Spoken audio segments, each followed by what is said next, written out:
என்ன மன்னிச்சிருமா. இப்ப வந்து மன்னிப்பு கேட்டு என்ன பிரயோஜனமா? திலகா அதான் போறோம்ல, வா பாக்கலாம். வாங்க அத்தை. உன் கரண்ட் பில் இந்தா. வா திலகா. இந்த மீதி இந்த. பார்த்து திலகா, ஹவுஸ் ஓனர் இருக்காங்க, வாடகை வாங்க வந்திருப்பாங்க. இந்த வாங்கிக்க. இந்த. ஐயோ நீயா மறுபடியும் ஓ மூஞ்சில முழிக்கணுமா? ச்சே. நீ அங்கேயே இருப்பா, வர. பார்த்து திலகா, ஹவுஸ் ஓனரே நம்ம தேடி வராங்க. வா வா போலாம் போலாம். வா. அம்மா எப்படி இருக்கீங்கம்மா? நல்லா இருக்கீங்களா? ஓ மூஞ்சில முடிச்சிட்டாங்கல்ல, இனி உருப்பிட்ட மாதிரி தான். திலகா, நம்ம வீட்டுக்கு வந்தாச்சு. ராசியான வீடு. இனி ஒரு கவலையும் இல்ல. என்னப்பா கவலை இல்ல? பின்ன என்னம்மா, எங்க போனாலும் இந்த வீட்டு ராசி மாதிரி வருமா? என் குழந்தை எல்லாம் இங்கதான் தவழ்ந்து விளையாடுச்சு. அதுக்காக அதனாலதான்மா நீங்க எங்களுக்கு வீடு கொடுங்க, நாங்க வழக்கம் போல இங்கே தங்கிக்கிறோம்மா. சாவி கொடுங்கம்மா. சாவி தரங்க திலகா. இந்தாப்பா வச்சுக்க. என்னம்மா இது? வழக்கமா வாடகைக்கு வரவங்க தானே வீட்டுக்கு அட்வான்ஸ் கொடுப்பாங்க, இங்க நீங்க கொடுக்குறீங்க? இது வர்றதுக்கு இல்லப்பா, போறதுக்கு. என்னம்மா சொல்றீங்க? இங்க நான் 4-5 வீட்டை வாடகைக்கு விட்டு பொழைச்சுக்கிட்டு இருக்கேன். அதை கெடுக்க குடும்பத்தோட வந்துட்டியா? அதான் என் பணம் போனாலும் பரவாயில்லன்னு உன் கையில கொடுத்தேன். உன் மூஞ்சில முடிச்சா சுடுசோறு கிடைக்குமாயா? சொன்னாங்க உன் நல்ல நேரத்தை பத்தி. எதுக்கு வந்த? இங்க இருக்க எல்லாத்தையும் துரத்தி விட்டுட்டு நீ சொகுசா வாழலான்னு வந்தியா? என்னன்னோம்மா போகும்போது ஏதோ சொன்னியாம, இது என்ன வீடா அது இதுன்னு சொல்லிட்டு போனியாம, இப்ப எதுக்கு வந்த? எவன பப்ளிக் ஸ்டாரா, பெரிய இடமா, அவன் இங்க வருவானா இவங்கள துள்ளி குதிச்சுக்கிட்டு போவாங்களாம். இந்த பொழப்புக்கு வீடு கிடையாதுப்பா. நல்ல காரியம் பண்ணீங்கம்மா. இவனை குடியிருக்க வச்சீங்கன்னு வச்சுக்கோங்க, இவன் மட்டும்தான் இருக்கணும், நாங்கெல்லாம் காலி பண்ணிட்டு போக வேண்டியதுதான். ஏண்டா விடிய மூஞ்சிக்காரா, உனக்கு வீடு ஒரு கேடா? இத பாருங்க. எங்க பாக்குறது? உன்னை இந்த அளவுக்கு கொண்டு வந்து நிறுத்தியும் உனக்கு புத்தி வரலையே. தம்பி கிளம்புப்பா, இது குடும்பங்க இருக்கிற இடம்ப்பா. அம்மா என்னம்மா நீங்க தயவு செய்து வீடு எங்களுக்கு வாடகை கொடுங்கம்மா. கொடுத்துட்டு அப்புறம் நானும் உன்ன மாதிரி தெருவுல நிக்கிறதா? உனக்கெல்லாம் வீடு ஒரு கேடா? போப்பா. அம்மா வீடு கேட்டு வந்தது தப்புதாம்மா. கொடுங்க. இந்தாங்க உங்க பணம். இனிமே நாங்க இங்க வர மாட்டோம். திலகா, அவங்க தான் விளையாட சொல்றாங்க, நீ முதல்ல வரீங்களா? கொஞ்சம் கேளு திலகா. திலகா திலகா திலகா என்ன திலகா, அவங்க கிட்ட பேசி இதை கன்வின்ஸ் பண்ணிருக்கலாம்ல, ஏன் அவசரப்பட்டு இப்படி கோச்சுக்கிற? வாங்க போலாம். திலகா திலகா சொல்றது கொஞ்சம் கேளு. ச்சே.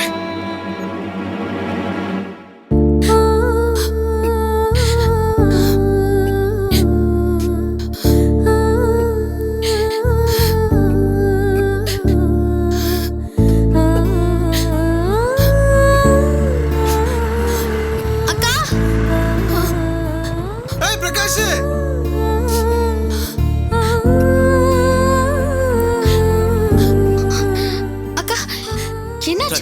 என்னடா இதெல்லாம்? எங்கடா போறீங்க? என்ன ரோட்ல நிக்கிறீங்க? சொல்லுங்கக்கா. சத்யா, ரோட்டுக்கு வந்துட்டோம். என்ன சொல்றீங்க? அந்த பாமின்னு அவன் பின்னாடி போயிட்டு அந்தால ஒரு திருடம் போல. போலீஸ் வந்து இவங்களை எல்லாம் அரெஸ்ட் பண்ணிட்டு போய் லாக்அப்ல இருந்து கூட்டிட்டு வர.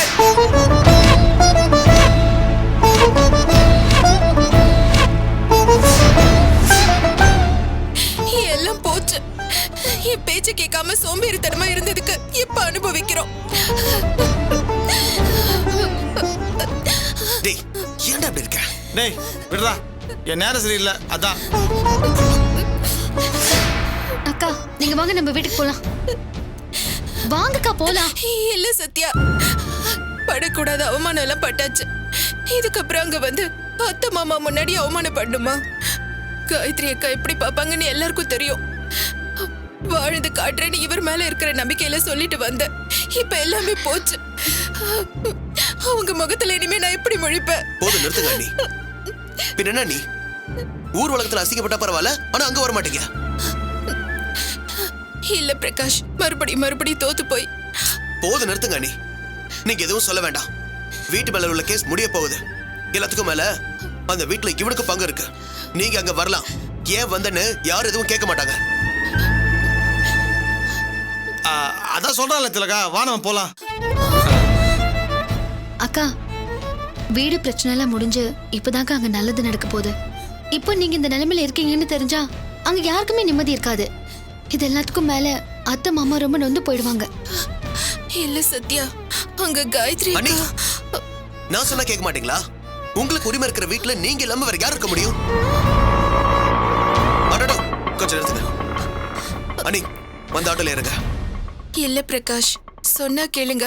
அங்க வந்தா தேவையில்லாம பேசுவாங்க. அவங்க பேசுவாங்கன்றது மட்டும் தான் உங்களுக்கு பெருசா? நான் கூப்பிட்டா வரமாட்டீங்க அப்படிதானே? இல்ல பிரகாஷ், அது என் மேல உங்களுக்கு பாசம் இருந்தா வந்து ஆட்டோல ஏறுங்க. வாங்க, அதை கொடுங்க. அதை வராச்சா? வாங்கக்கா, வந்து ஏறுங்க வாங்க. அது அம்மா வாங்கம்மா. பேக் இந்தாடா. போங்கக்கா, வாங்கம்மா. ஏறுங்கம்மா. டேய், நீங்க வீட்டுக்கு போங்க, நான் பின்னாடி வரேன். சரிடா. பாத்து. போலாமா? போலாங்க. போங்க.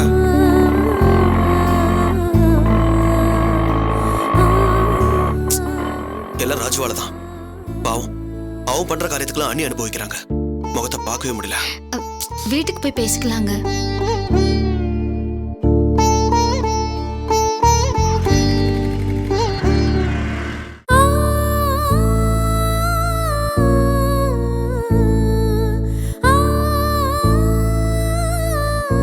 அக்கா வாங்க.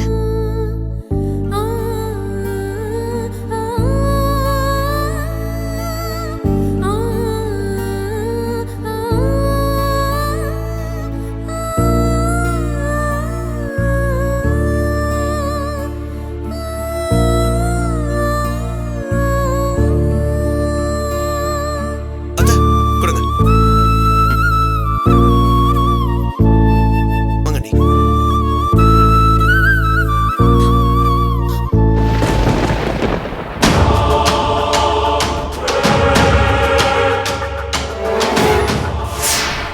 எல்லாரும் ஒண்ணு கூடிட்டீங்க.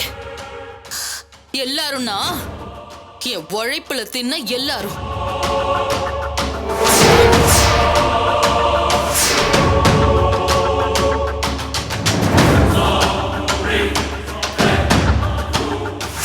என் கையில நீ வாங்கி தின்னாம ஒரு நாளையாவது கழிச்சிருப்பியா? அண்ணி அண்ணின்னு என் காலை சுத்தி வந்து நான் கொடுத்த காசுல சொகுசு அனுபவிச்சுட்டு இப்ப பொண்டாட்டி கூட சேர்ந்து வாழ பிளான் பண்ணிருக்க.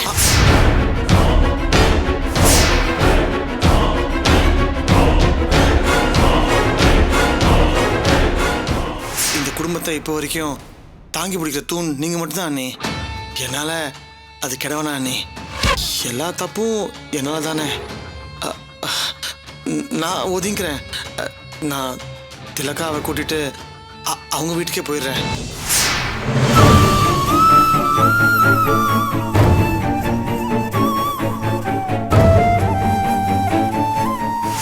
திலகா, ராஜு இத்தனை நாள் ஒரு சோம்பேறியா இருந்தான்.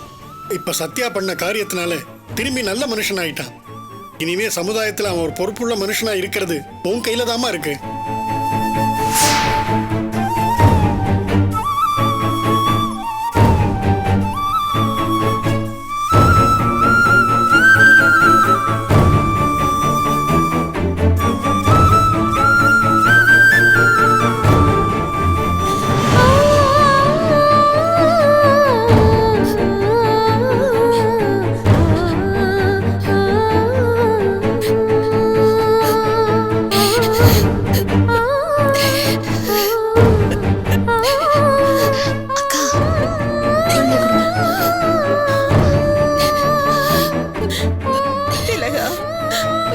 கவலைப்படாதம்மா, இது உன் வீடுமா. வா, அழக்கூடாது.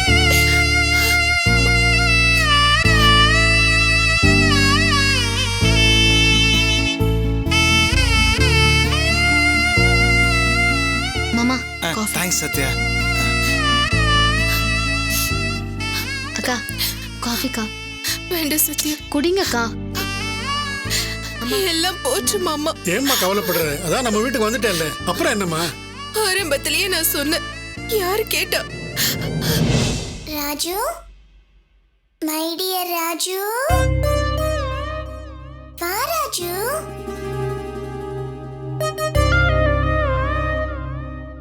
என்ன பாக்குற? வா. எனக்கு தெரியும் ராஜு, இது எத்தனை நாள் தவிப்பு.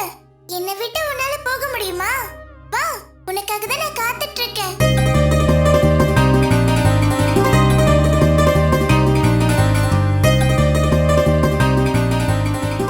வா வா, இந்த காதலை யாரோ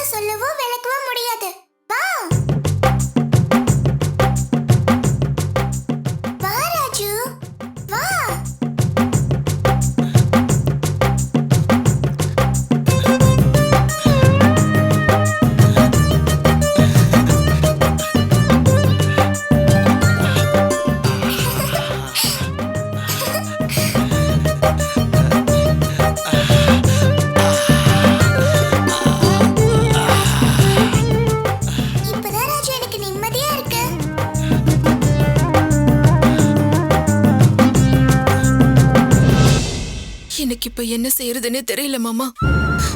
அவரோட சோம்பேறித்தனத்தால இப்ப எல்லாத்தையுமே இழந்துட்டு நிக்கிற. வேண்டாம் வேண்டான்னு எவ்வளவு கெஞ்சி கேட்டுக்கிட்ட, இவர் கேட்கவே இல்ல. என்ன செய்யறது பிரகாஷ்? நான் தான் படிச்சிருக்கேனா இல்ல அவர் தான் பெருசா படிச்சிருக்காரா? நாளைக்கு எங்களுக்குன்னு என்ன இருக்கு?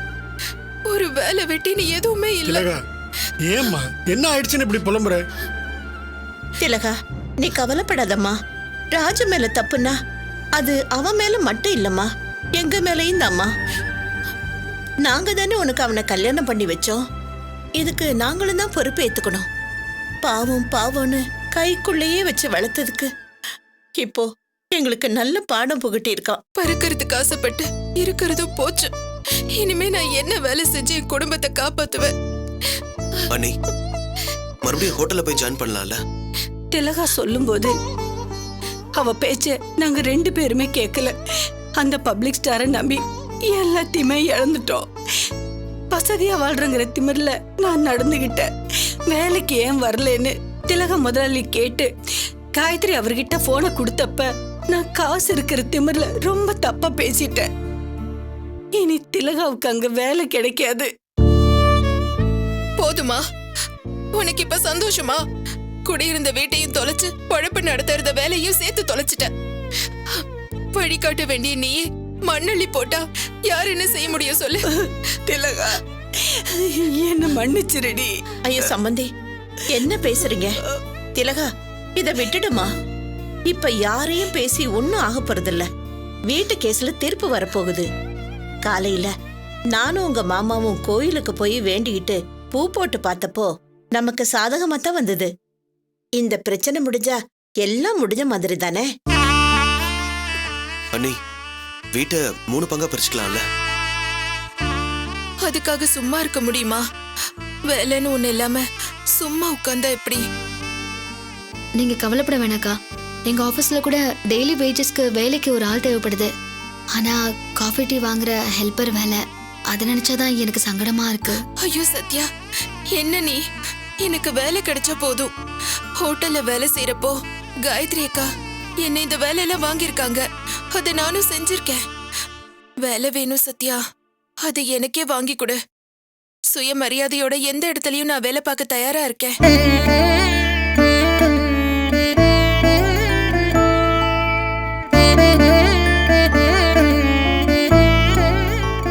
அந்த வேலையும் இல்லைன்னா அக்கா, என்ன நீங்க அழாதீங்க. நாளைக்கு என் கூட நீங்க ஆபீஸ்க்கு வாங்க. நான் ஆபீசர் கிட்ட பேசி எப்படியாவது இந்த வேலைக்கு ஏற்பாடு பண்றேன். சரி சத்யா, நான் ஏதாவது வேலைக்கு போய் அவருக்கும் ஏதாவது வேலை ஏற்பாடு பண்ணா.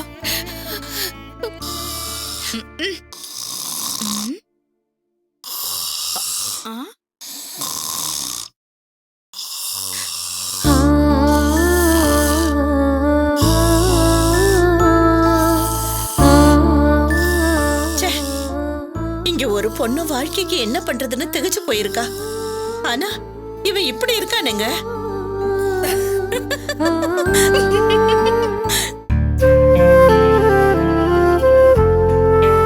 கார்த்திக், நாங்க பாயசம். சுஜாதா, இந்த பாயசம். அத்தை, பாயசம் சாப்பிடுங்க. எனக்கு வேண்டாம்மா. அத்தை, எனக்கு சுகர் இருக்குல்ல, வேண்டாம்மா. கார்த்திக், அம்மா, கோவில்ல அன்னதானம் நல்லபடியா நடந்ததா? நடந்துச்சுமா. பின்ன சுஜாதா முன்ன நின்னு பண்ண அன்னதானமாச்சே, நல்லபடியா நடக்காம இருக்குமா? சுஜாதா எதை தொட்டாலும் ராசிதான். அத்தை, நீங்க வராததுதான் வருத்தமா இருந்துச்சு. இதுல என்ன இருக்கு சுஜாதா? எதையும் நீ முன்னாடி நின்னு செய்யணும்னு கார்த்திக் ஆசைப்படுறான். அது நடக்கட்டுமே. சரியா சொன்னீங்க. கோயில்ல அந்த சாமியாரும் அப்படிதான் சொன்னாரு. சாமியாரா? என்ன சொன்னாரு? அது ஒண்ணும் இல்லம்மா, இனி எல்லாமே நல்லபடியா நடக்கும்னு சொன்னாரு. அப்படியா? சரிப்பா.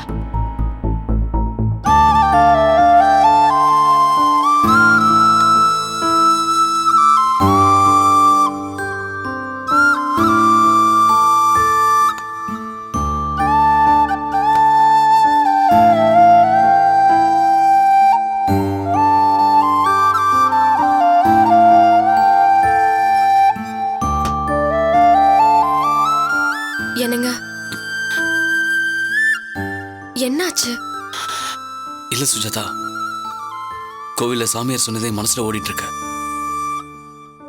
இது அம்மா கிட்ட எப்படி சொல்றது, அவங்க எப்படி புரிஞ்சுப்பாங்கன்னு தெரியல. என்னங்க நீங்க? தயவு செஞ்சு அத்தை கிட்ட எதுவும் சொல்லாதீங்க, அவங்க தாங்க மாட்டாங்க. புரியுது சுஜாதா, ஆனா சாமியார் சொன்னது. வேண்டாங்க, அத்தை கிட்ட இதை பத்தி பேசவே வேண்டாம். ஏற்கனவே அத்தை நீங்க அவங்கள விலக்கி வைக்கிறீங்களோ டவுட்ல இருக்காங்க. எனக்கு அப்படிதான் தோணுது. விரக்தியா பேசுறாங்க, விலகி நிக்கணும்னு சொல்றாங்க. இப்ப போய் இதெல்லாம் பேசினா இன்னும் ஹர்ட் ஆயிடுவாங்க. தயவு செஞ்சு இதை பத்தி பேச வேண்டாம். புரியுது சுஜாதா.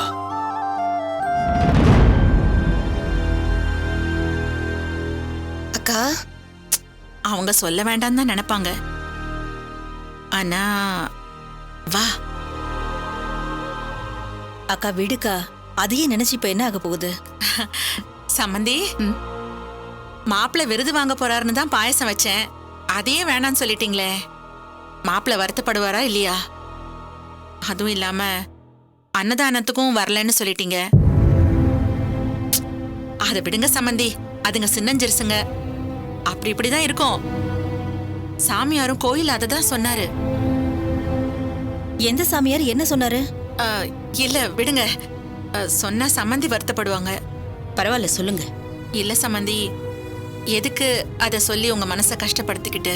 பரவாயில்ல சொல்லுங்க. அது ஒண்ணு இல்ல சம்மந்தி, கோயிலுக்கு போனோம்ல, அங்க சாமியார் ஒருத்தர் இருந்தாரு, ரொம்ப பவரானவராம். அவர்தான் மாப்பிள்ளை கிட்ட சொன்னாரு, இது வரைக்கும் நீங்க வேற ஒரு சக்தியை நம்பிட்டு இருந்தீங்க, அதுதான் உங்க இழப்பு அத்தனைக்கும் காரணம். இப்போ உங்க மனைவிதான் உங்களுக்கு சக்தி, அவளை நம்புங்க, அவ பேர்லயே எல்லாத்தையும் எழுதி வச்சிருங்க, எல்லாம் இன்னும் அமோகமா இருக்கும்னு சொன்னாரு. எங்களுக்கு ஒண்ணுமே புரியல. மாப்பிள்ளை கூட குழம்பி போய் நீங்க என்ன சொல்றீங்க சாமின்னு கேட்டாரு. இப்ப வரைக்கும் நீங்க சம்பாதிச்சதெல்லாம் உங்க கையிலேயே நிலைக்கணும்னா அந்த சொத்தெல்லாம் உங்க மனைவி பேர்லயே எழுதி வைங்க, அவதான் உங்க குடும்பத்தை காப்பாத்த வந்த குலதெய்வம்னு அழுத்தம் திருத்தமா சொன்னாரு. அவர் சொன்னதை மாப்பிள்ளை யோசிச்சிருக்கலாம். அக்கா, தம்பி எப்படிக்கா இதெல்லாம் அம்மா கிட்ட போய் சொல்வாரு? அதுவும் வாஸ்தவம் தான் விஜயா. சம்மந்தி, இதெல்லாம் நீங்க நினைச்சு குழப்பிக்காதீங்க, ரெஸ்ட் எடுங்க.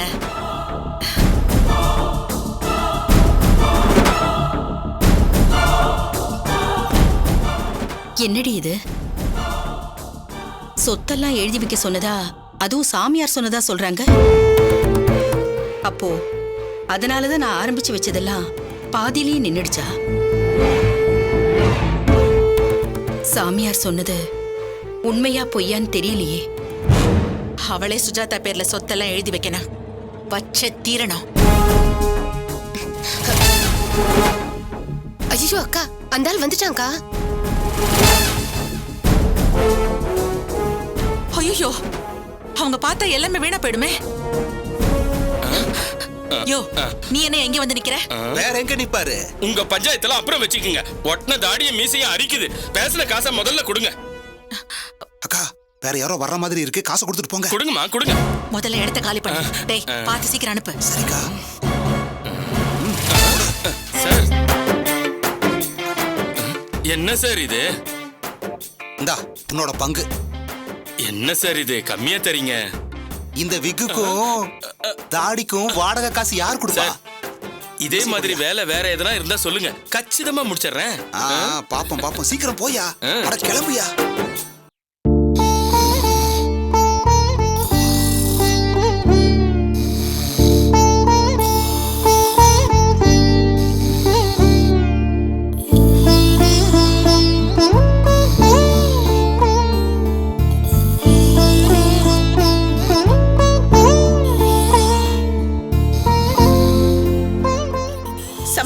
என்ன சம்மந்தி இது? சத்யா ஏதேதோ சொல்றா. ஆமா சம்மந்தி, நான் கிளம்புறேன்னு சொன்னேன். ஏன் என்னாச்சு இப்போ? இல்ல சம்மந்தி, மகளை கட்டி கொடுத்த இடத்துல பெத்த தாய் இருக்கிறது அவ்வளவா நல்லதில்ல. ஊர் தப்பா பேசும். என்ன சம்மந்தி நீங்க?